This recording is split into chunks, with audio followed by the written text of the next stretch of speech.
Good morning. I hope this video finds you well. Job knew what it was to suffer. A lot worse than we are, that's for sure. And in Job chapter 2, he has some interesting advice from his wife. And I want you to see this morning how he responded to it. I think it's instructive for us on a couple of levels.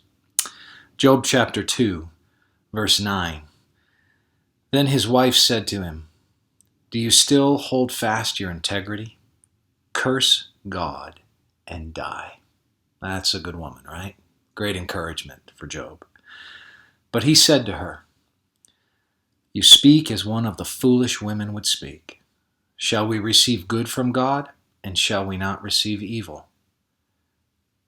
In all of this, Job did not sin with his lips.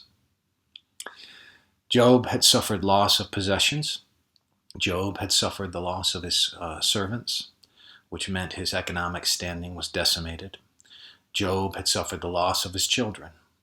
He literally had lost everything. The one vestige of life, in one sense, that he had left was his wife.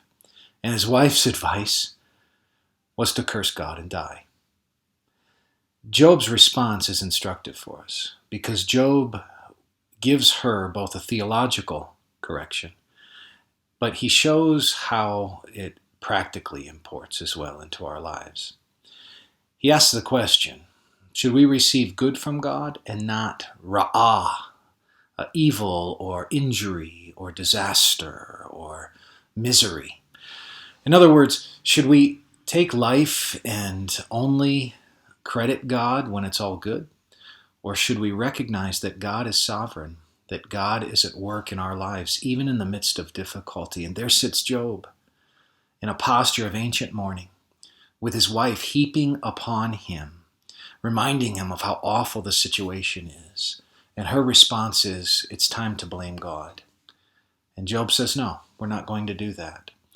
Instead, what we're going to do is be in a spot of humble receptivity.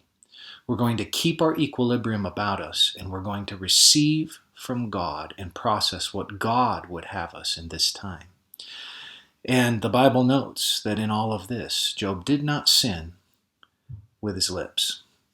So my encouragement to you is this: guard your lips. Guard your lips and rest in God. Guard your lips and trust God. Guard your lips and be an encouragement to those around you today in the midst of challenge. And in that way, follow Job's example. Thank you.